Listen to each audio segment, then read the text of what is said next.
皆さんこんにちは。今回は築45年こちらの真っ黒なベッドルームを見違える明るいお部屋に大改造動画。北欧 DIY の本気度に自分でもびっくりしながら、部屋の解体から壁紙にペンキ塗りまでリアルな北欧家族のリノベーションを余すとこなく全部お見せしちゃいます。よかったらぜひ最後までご覧ください。改めまして皆さんこんにちは。犬と私と北欧暮らしの夏子です。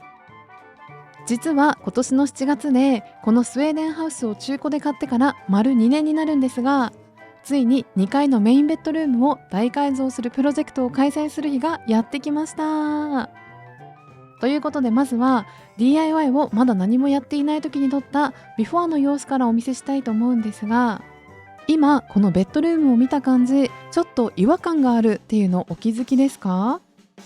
私たちは内見に来た時パッと見では分からなかったんですが、住みながらここがやばいなと思ったところが実は2つほどあるんです。ということで早速正解。ご覧いただけるようにこちらのメインベッドルームの2つの天井が勾配天井になっていて、すごく使いにくいという問題点が1つ。そして2つ目は、私は今 iPhone 15 Pro Max で撮っているんですが、一番明るいお昼に撮っていてもこれぐらい暗いんです。そして私たちが住んでいる北スウェーデンは北極圏直下ということもあり、冬になると極夜になってしまってほとんど太陽を見ることがありません。仮に太陽光が差し込んだとしても、この暗い壁紙に吸収されて部屋自体がなかなか明るくならないというのがここ2年住んできて感じていたことだったんです。スウェーデン人の夫ヨハンと2人で話し合いをした結果、今回は床以外の全てを DIY することになったので、早速寝室の DIY 始めていきたいと思います。This is day one of our newest renovation where we're gonna renovate our whole bedroom. What I wanted to say to start is just that like this bedroom right now, it looks like it's relatively newly renovated actually. It's even quite nice wallpapers I think, but it's also very sloppily done in other places, like we have shown a bit before, but like here. But that's not really the worst problem. The worst problem, I think, with this room, why we want to renovate it, is one, it is crazy dark in here. The second reason is that there is no storage in here at all for clothes, for bed sheets, for all of that. This house has a very little storage, which is why I have done this kind of mock-up solution where I repurposed these that were in the old children's room. I tried to build a box and then we have this just cheap IKEA clothes hanger, but it does not look nice at all. And also it's a very, I would say, inefficient way of storing our clothes. So we have done a huge IKEA order, which has emptied our bank account sadly. そうなんです。前回の IKEA の爆買い動画でご紹介したように、ワードローブを一式買うだけで17万円以上お金を使ってしまいました。でもだからこそ今回の DIY、 私たちもすごく楽しみにしているんです。 And I am gonna start now with one of the big problems with a mirrored wall having here is that this door is gonna break it 100%, which is not nice at all.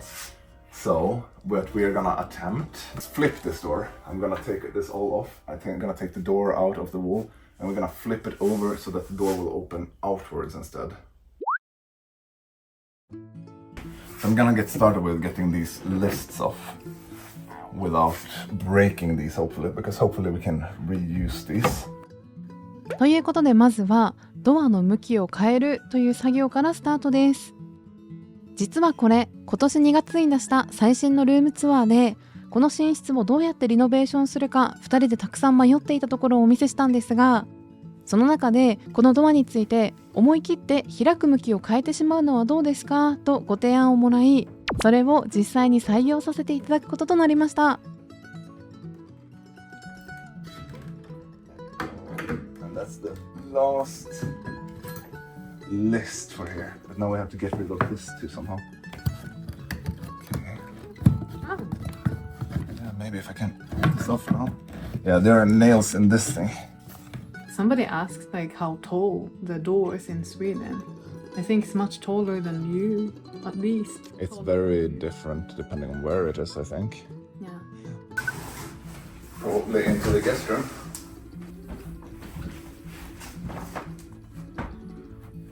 ドア自体を取り外し移動させたら、次はドアのフレームごと外し向きを変えていくという力技をやっていきたいと思います。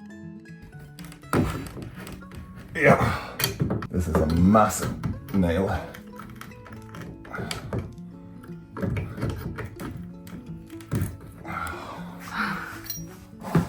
One out of however many.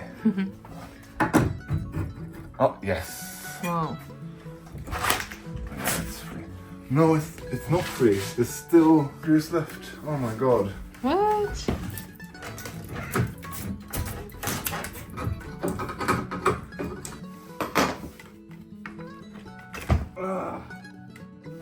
So now it goes in like this. Yeah.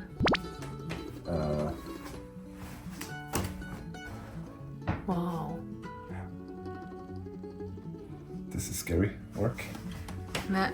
Probably the dogs shouldn't be here when I do it. なんとか寝室の扉を力ずくで外すことができたので、次はフレームの向きを変えてドアを固定していきます。Okay, so the first part is done now.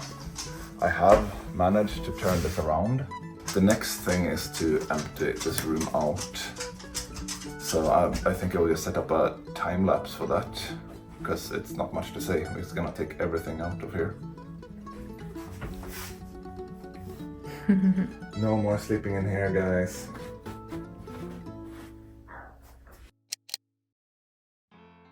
それではここから一気にお部屋の解体に入ります。もし皆さんの中で DIY 動画大好きと思ってくださる方がいたら、ぜひチャンネル登録もよろしくお願いします。スウェーデンではこんな感じで窓の下に棚がついているのが一般的なんですが、皆さんのお家の窓の下にはこういった棚ってついていたりしますか？よかったらコメント欄で教えてくださると嬉しいです。私もここ2年間ぐらいで DIY をするようになって知ったんですが、壁と床の境目を隠すこちらの白い板を幅木と言い、天井と壁の境目にある隙間を隠すものを回り縁というみたいで、今回の DIY プロジェクトでは新しい壁紙を使い、天井もペンキで塗り直したいなと思っているので、そういった木の枠をすべて外していきたいと思います。この画角から見ると、今ヨハンが脚立か何かに乗って作業しているのかなと思った方いらっしゃるかもしれません。でもそうではなくて、彼は身長が高くて何もしなくてもこんな風に天井に手が届くという才能を持っているんです。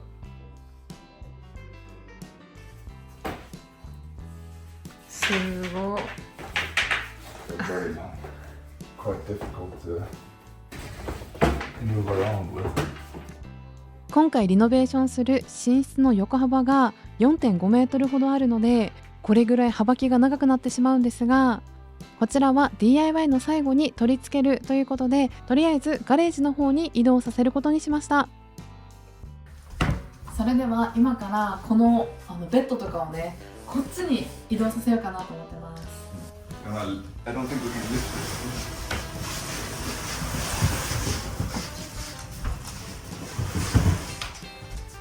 おー、でっかっ。わお。実はここで初めて私たちはベッドの向きをこちらに変えてみました。This is also something we're gonna have to be careful of. Smash the mirror. だから、クローゼットが Yeah. Then having space of ね、ここにナイトスタンド置くじゃん。ね、ここにコンセントあるのね。で、And this one on the other side too. I don't know if I like it as much as having it on this side, but it's definitely a possibility to have it there. Yeah. What do you think, Jim? Come. Do you think it's a good idea? Ryan, can you see outside? So much to see. 今から何をするかっていうのは、このベッドをまずそこのリビングルームに持って行って、もうこの部屋はとりあえず DIY 部屋になってしまうので寝ることができないということで、こっちの横の2階のリビングルームで寝る。スペースはあるので、そこにベッドを移動させてみようかなと思います。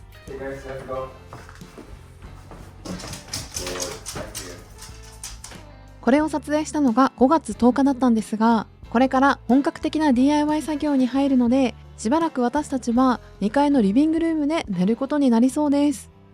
イエーイ、ベッドを運び終えました。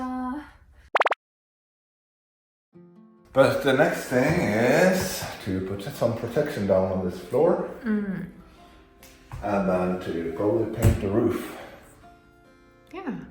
Yeah. Fun. ということで、すべての家具を出して何もない状態の寝室が出来上がりました。2年前にこの家を買った時、こんな感じだったなぁと少し懐かしくなりつつ、ゲストルームを DIY した時に使った DIY 用のフロアシートが残っていたので、ヨハンに貼ってもらったら、 Okay, I have finished it. Sadly, I ran out of this brown paper, which is why, yeah, I had to finish up with a lot of newspapers. Okay, so the paint I was going to use for the roof is completely dead, and it was dried out, so I will not be painting the roof tonight. It's another setback we weren't expecting. But instead, I will paint the windows. So I'm gonna need to tape it up. Then I'm actually gonna bring up my sander, and I'm gonna sand some of this stuff smooth. Like we have these old like blinders in the window. We have some mechanical part, some pieces from that, screws. I need to get rid of all of that. 今ヨハンが説明してくれたように、去年の今頃使ったペンキの保管方法が良くなかったのか、完全に乾いてしまっていたみたいだったので、これからペンキを10リットルほど買い出しに行こうかなと思っています。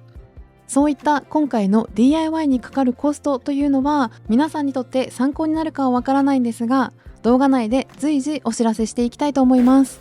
So I stopped the time lapse for a little bit just to explain what I'm doing and showing it a bit in real time. But yeah, so these windows, they've been painted and repainted so many times that they were completely uneven. And furthermore, there's some weird stuff about these windows. Like for example, we have two handles missing here and here. I don't know if it was the previous owner or if it was even older than that, but somebody had just put two screws into the wall here to lock this permanently, so you couldn't open it even if you put something in here. There was also a bit of silver tape that they had painted over this here. I've checked, there's nothing wrong with the window. I have no idea why they screwed it shut. IKEA はスウェーデン発祥なんですが、スウェーデンの人は本当に気軽に DIY をするのが大好きなので、もう正直誰が何のためにこうしているかというのがわからないこともあるんですが、窓自体は全く壊れていなかったみたいだったので、 DIY ショップで1500円ほどで買ってきたこのハンドルをつけて、私たちは普通にこの窓を使っていきたいなと思っています。 So my spindle rotating sander here. I just go around trying to make it as flat as possible. I've also removed all of the blinders that were in the middle of these windows now, and all of the mechanicals to them because they're so old and they don't really work. ちなみに2階の窓はすべてこの家が建てられた45年前から使われている窓で、なかなか年季が入っています。でもしっかりとした木製の窓なので、木の枠をペンキで塗り替えるだけで結構新しく見えるということもあり、これまでのハウスオーナーの方が模様替えをするごとに何度もペンキが塗られてきていて、結構ボコボコしているというのが問題だったので、私たちが今回新しくペンキを塗り直した時に綺麗に見えるように、ヨハンはヤスリを使ってフラットにしてくれているみたいです。また北欧のお家では気密性を高めるため窓が三重ということも一般的で、こんな感じで外側と真ん中のガラスをこんな風にセパレートにしてお掃除をすることも可能なんです。今ヨハンがテープをつけているところは窓の内側の部分なので見えることはないんですが、統一感を出すため私たちはここもペンキで塗ろうかなと思っています。これは1年前のゲストルームの DIY でもやっている方法で、その動画では窓のビフォーアフターをお見せしているので、よかったらぜひそちらもチェックしてみてください。I am gonna move on to start wallpapering. And I believe that the people who did this wallpaper did it in two segments. They did the lower part and the higher part. I will try to do one the whole way. And if that's a total disaster, then I'm gonna change tactics. 勾配天井になっているせいで少しトリッキーなんですが、この壁って DIY 後にワードローブの中にあたる部分なので直接見えなくなる壁ということで、本当はそのままでもいいかなと思っていたんですが、ワードローブの中もこのままだと真っ暗になってしまうかなということで、これまでの DIY で使い切れなかった残っていた壁紙を使ってこの黒い壁紙から白い壁紙へと変更することにしました。 DIY の3日目になりました。私は今までどこにいたかというと仕事部屋でずっと仕事をしていて、ヨハンがさなんかもう全部やってくれてて、じゃーん、こんな感じです今。はい。で今日は土曜日なんですが、2人でちょっとこれからこのドアがある方のこちらの壁に新しい壁紙を貼っていきたいなと思っています。楽しみ。すごい。Yeah, everything is painted one coat now. ね。 But I'm afraid that it might need 3 coats with how dark the color is. こうやってね浮き出てますね、やっぱりね。A good start. I think I will move on now to wallpapering this wall. 何本か前の動画で DIY ショップに行き壁紙を選ぶ様子をお伝えしたと思うんですが、今回のリノベーションではとにかく部屋を明るくしたいというのがあるので、かなり明るめのこちらのベージュの壁紙をゲットしました。 Main thing for successful wallpapering, as I have been told and learned, is to use a lot of glue and to get it kind of spread out. So I usually try to load up this tray so I can get a few rolls from this. ちなみにこちらのローラーと糊をそれぞれ新調したんですが、このローラーが966円、壁紙用の5リットルの糊が2730円でした。 Then now we want to have as wide as the wallpaper on the wall plus a little bit more to make sure that we get full coverage. And for the first line, I'm just gonna follow this. Maybe go a little bit over again.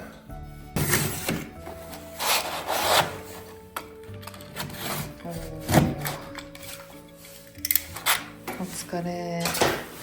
So that's the first one, kind of done. ね。うちみたいな古いお家って少し傾いてたりするので、1本目はレーザーを使って壁紙をまっすぐ貼ることを心がけました。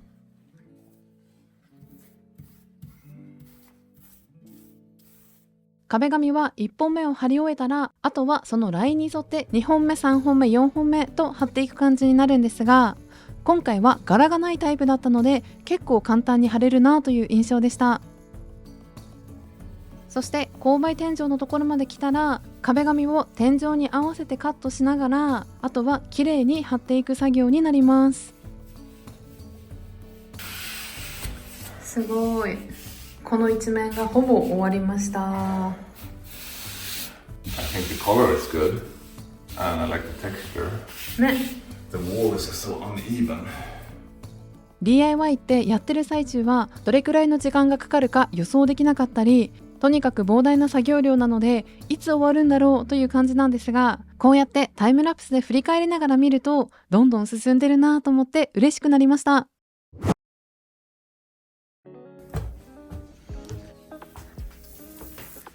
おー、すごーい。天井がピカピカ。 Yeah, I'm about halfway now.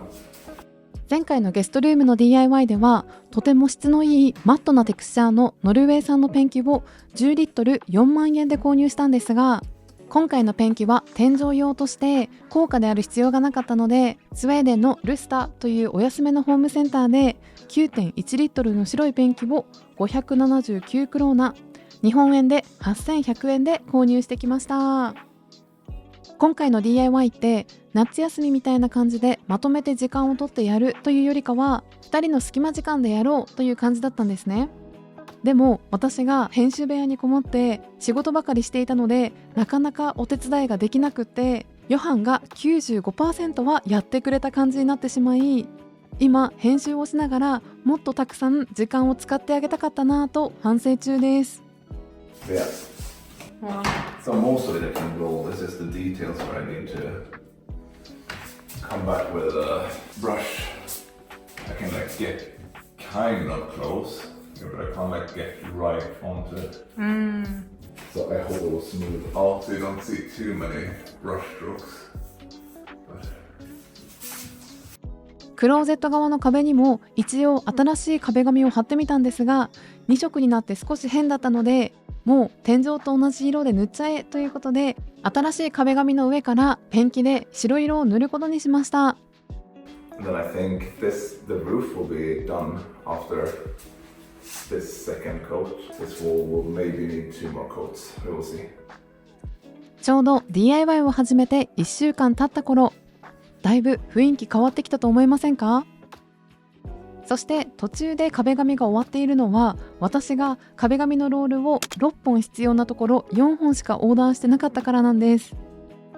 多分この時って IKEA の買い物とかもあって、できるだけお金を使いたくないというマインドで、必要なはずのロールをなぜか買っていないという大失態を犯していました。新しい壁紙のロールが届くまで4日ほどかかるとのことだったので、プロも御用達の DIY ショップにやってきました。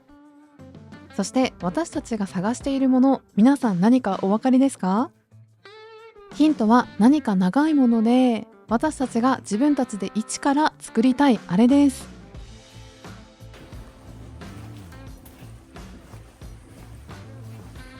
すごい、木がすごい like 5 meters or longer。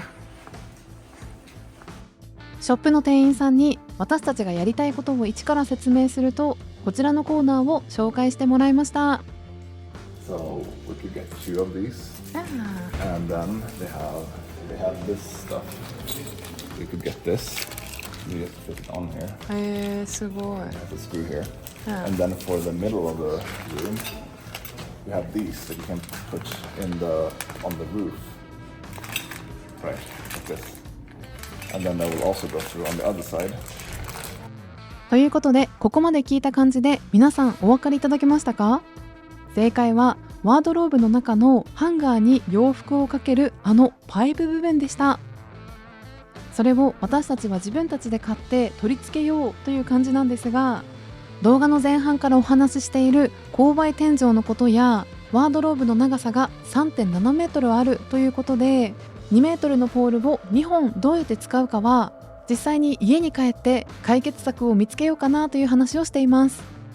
ちなみにお値段なんですが、パイプが1本2150円を2つゲットして、金具の部分を3つ合わせて合計で8000円弱でした。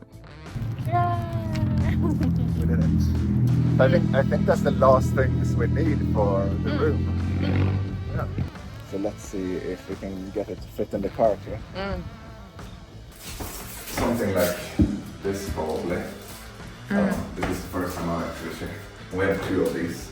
So we can choose to either do it completely straight like this, but then we will have to cut one off because it's a little bit too long than this.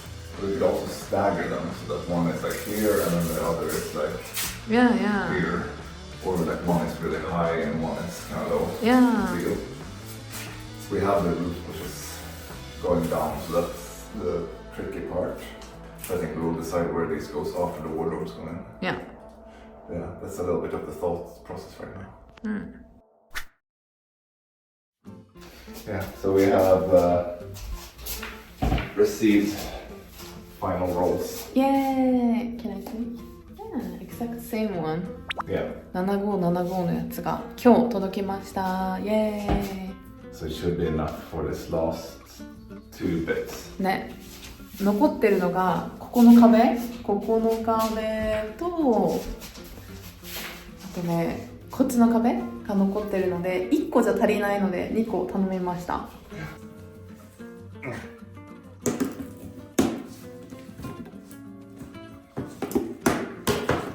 There's very little left in this. 本当だ。 Yeah, which is why we had to buy a new one for the last, which is a little bit annoying, but it's what it is. この糊をつけて壁紙を貼っていきたいと思います。そう、お店の人にこの壁紙を選ぶときにね、注意してほしいと言われたのが、この壁紙がどれくらい厚いかというのも考えないと、この下の方のこのオリジナルの壁紙が浮き出てきちゃうことがあるよとのことでした。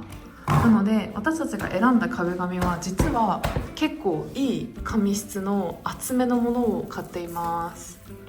なので下のね、色も柄も全然浮き出てこないので、すごく良かったなと思っています。そして塗りにくいところはこうやってハケを使って細かく糊を塗っていきます。糊を全体的に塗ることができたので、もう早速この壁紙をつけていきます。この斜めってるとこがあるからね、ちょっとトリッキーなんですけど、2人でちょっと協力しながらやります。 I think something like this. うん。 Yeah, very good. ね。この屋根の傾斜のせいですごく作業しにくいんですが、今回は2年間ずっと私たちを悩ませていたこの傾斜を使った DIY ができるということで、2人ともクローゼットを一から作ることをとても楽しみにしています。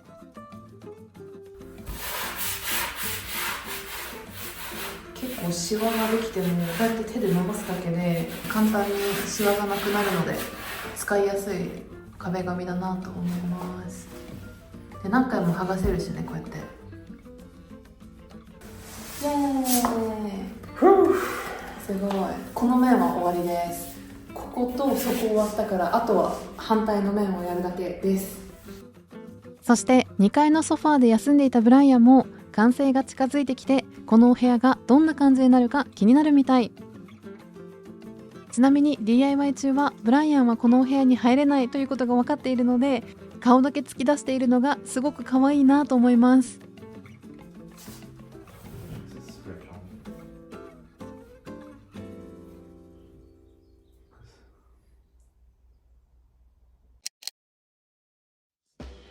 最後の最後に窓側の方にも壁紙を貼っていくんですが、こっちには窓とかがあるので、これもやっぱりまっすぐな壁と違って壁紙を貼るのがすごく難しいんです。よくコメント欄で普段喧嘩しますかという質問をいただくことがあるんですが、普段はあまり喧嘩しない私たちも、こういった DIY で難しい作業をしている時とか、お互いのやり方に納得してない時は結構意見の相違があってピリピリしながら作業をしたりしています。そしてラストはこうやって白い壁に沿って壁紙をカットしていくと、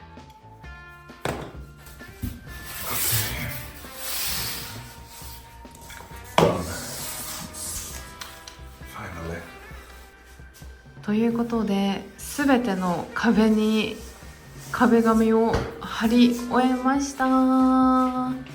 こっちはね、こんな感じ。じゃーん。めっちゃ時間かかったね。